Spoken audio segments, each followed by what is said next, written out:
குளு குளுன்னு காத்து வீசுது. உங்கள் சத்யாவில் குளு குளு ஏசி ஆஃபர். சத்யா.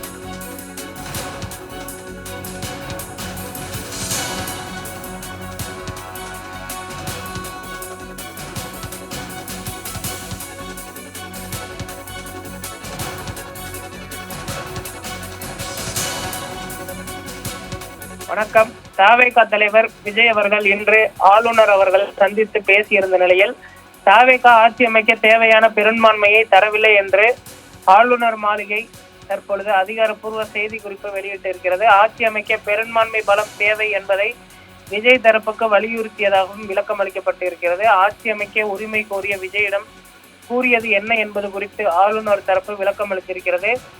தமிழ்நாடு சட்டப்பேரவையில் ஆட்சி அமைக்க 118 எம்எல்ஏக்கள் ஆதரவு என்ற நிலையில் தற்பொழுது விஜய் அவர்களுக்கு 112 பேர் என்ற ஆதரவு இருக்கிறது. இன்னும் 6 பேர் ஆதரவை திரட்டுவதற்கு விஜய் தரப்பு மும்முரமாக ஈடுபட்டு வருகிறது. இந்திய கம்யூனிஸ்ட் கட்சி அலுவலகத்திற்கு டி நிர்மல்குமார் அவர்கள் செல்ல இருக்கிறார். விசிக அலுவலகத்திற்கு தற்பொழுது மூத்த தலைவர் ஒருவரை அனுப்பி வைக்க விஜய் திட்டமிட்டிருக்கிறார். எப்படியாவது அந்த 6 பேர் ஆதரவை பெற்று ஆட்சியை அமைப்பதில் தாவேகா மும்முரம் காட்டி வருவது குறிப்பிடத்தக்கது.